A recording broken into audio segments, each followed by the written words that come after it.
Varicose వ్యాధితో బాధపడుతున్నారంట. తక్కువ ఖర్చుతో ట్రీట్మెంట్ కావాలి అనుకుంటే ఎవిస్ హాస్పిటల్ని సంప్రదించండి. నమస్కారం. పంచతంత్ర కథలు వింటున్నాం మనం. పంచతంత్రలో కొన్ని తమాషా కథలు కూడా ఉంటాయండి. మనకి ఇద్దరు శత్రువులు ఉంటాయి. ఆ శత్రువులు ఇద్దరి మధ్య గొడవ పెడితే మనకు ప్రాబ్లమ్స్ ఉండవని చెప్తుంది ఈ కథ.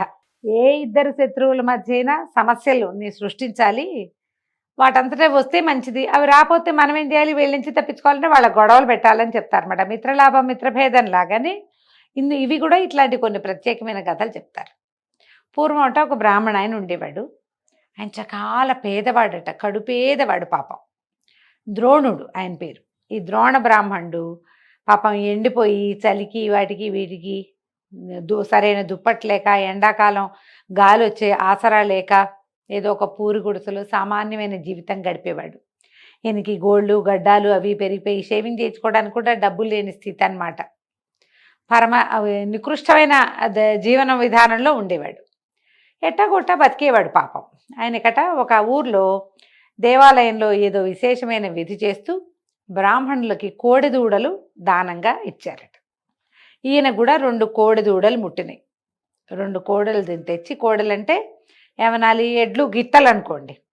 ఈ గిత్త దూడల్ని ఆయన ఎంతో ముద్దుగా పెంచుకున్నాడు. తను తిన్నా తినకపోయినా వాళ్ళని వీళ్ళని అడిగి గడ్డి గాదని నూనె నెయ్యి అవి వేసి పెట్టి, వాటికి ఆ గొడ్లకు నూనె నెయ్యి పెడతారంటే, నూనె పెట్టడం అంటే ఏమిటది, మన తెలగపిండి అవి పెడితే నూనె ఉంటుంది కదా, తెలగపిండిలో ఎంతో కొంత ఉంటుంది.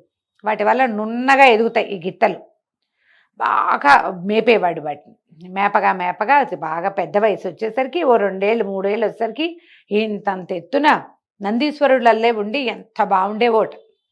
ఆయన చాలా ముద్దుగా చూసుకునేవాడు. ఆయన వాకిట్లో ఓ చిన్న పాకలాంటిది వేసి ఈ 2 గిత్తల్ని అందులోకి తోలి వాటి బీట్లో గడ్డో గాదమో ఏదో వేసేవాడు. అవి తింటూ ఉండేవి పాపం. వాటి ఎదురుకుండా ఉండే గాడు ఉంటుంది కదా, ఘాట్లో వేసేవాడు, తినేవి. అయితే ఏమైందట, ఆ చుట్టుపక్కల ప్రాంతాల్లో ఒక దొంగ ఉండేవాడు. వాడు క్రూరకర్ముడు, వాడి పేరు. ఈ క్రూరకర్ముడు అసలు ఎంత దొంగోవాడు.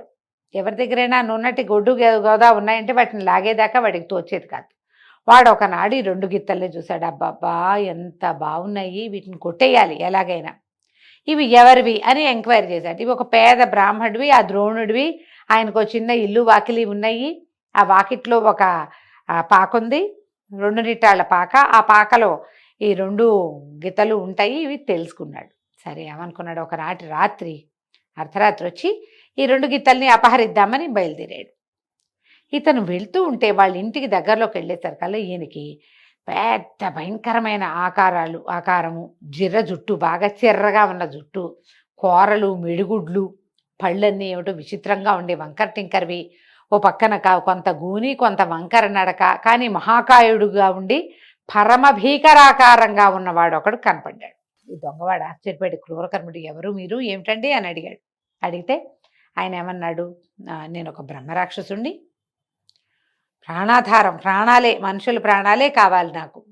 అయితే నేను షష్టాహ్న కాలికుడు అంటే ఏమిటంటే 2-3 వేరే లెక్కలు చెప్తారు. రోజు యొక్క 6వ యామంలో భుజించేవాడని ఒక లెక్క.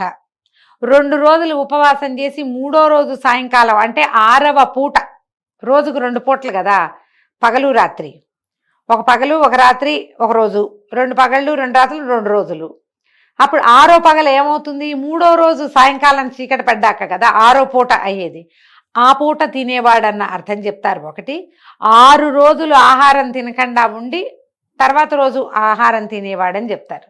బహుశా వీడు అతి ఆకలి కలిగిన వాడు. ఈ 6 పూటలో 6 రోజులు లేదా 6వ యామంలోనూ తినే ఒక లెక్క కలిగిన వాడిని. ఇక్కడ ఈ ముందున్నటువంటి ఈ గొడ్ల సావిడికి అవతల ఉన్న పూరిపాకలో నివాసం ఉంటున్న ఒక బకాచిక్కిన బ్రాహ్మణ్ణి తినడానికి పోబోతున్నాను నాయన అని చెప్పాడు. ఈ దొంగ అన్నాడు, అబ్బో బలి వెళ్తున్నారండి మీరు, ఆయన దగ్గర 2 బ్రహ్మాండమైన కోడెద్దుల జత ఉంది. ఆ కోడెడ్లని నేను దొంగతనం చేయటానికి వెళ్తున్నాను, పదండి మరిద్దరం కలిసి వెళ్దాం, అక్కడంతా సద్దుమడిగాక తెచ్చుకుందాం, మీది మీరు తెచ్చుకోండి, నాది నేను తెచ్చుకుంటాను అన్నాడు. ఈ దొంగవాడు బ్రహ్మరాక్షసుడు ఇద్దరు కలిసి నడవటం మొదలుపెట్టారు. వీళ్ళిద్దరూ వెళ్ళి ఇంటికి సమూహంలో నుంచున్నారు. నుంచుంటే ఏమైంది, జనాలు ఎంత సద్దుమణిపోయింది, ఎక్కడ ఏమి చీమ చిటుక్కుమన్నా కూడా వినపడేంత నిశ్శబ్దం అలముకుంది. బ్రహ్మరాక్షసుడు అన్నాడు, అబ్బాయి నీ పని నువ్వు చేసుకో, నేను పోయి బ్రాహ్మణ్ణి తింటాను అని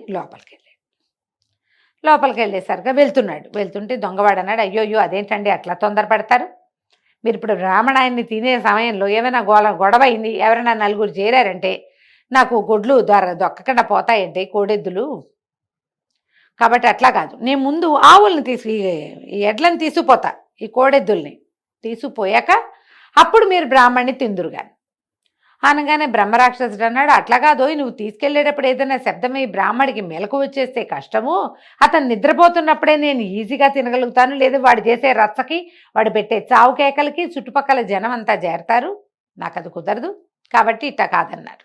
వాడు అతను ఒప్పుకోలే. బ్రహ్మరాక్షసుడు పోటాడుతున్నాడు, దొంగవాడు పోటాడుతున్నాడు, ఇద్దరు కలిసి చెడామడా పోటాడుకుంటుంటే ఈ మాటలకి ఆ బ్రాహ్మణాయనికి ద్రోణుడికి మెలకు వచ్చింది. ఈ ఘాట్లో ఇక్కడ లోపల ఉన్నాయి కదా మన పాకలో ఉన్నటువంటి ఎడ్లకు కూడా మనిషి పొలకువా ఏదో వేరే తెలిసి అవి కూడా బుసకొట్టడం మొదలుపెట్టినాయి, ఎవరో వస్తున్నారు తమ దగ్గరికి అని.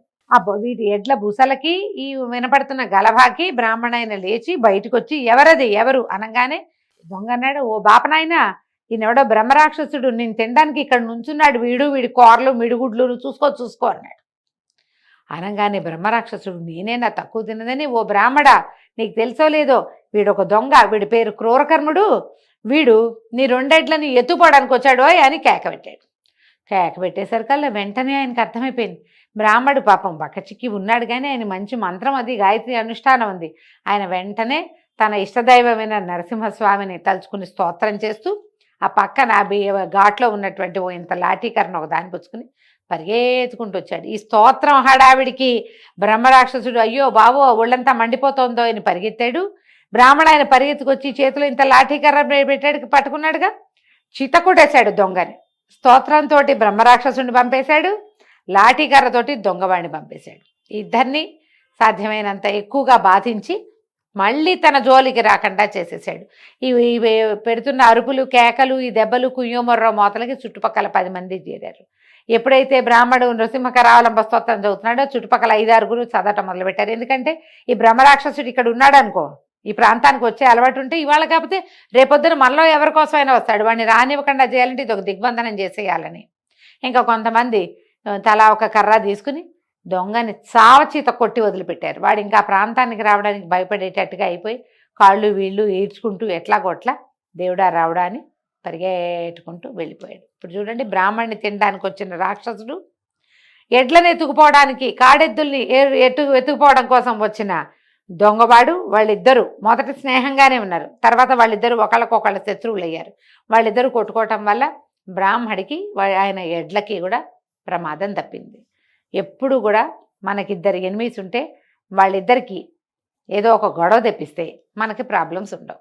ఈ కథని పంచతంత్రలో విష్ణు శర్మ గారు రాజకుమారులకి తెలియజేశారు. కథ కంచికి మనం ఇంటికి.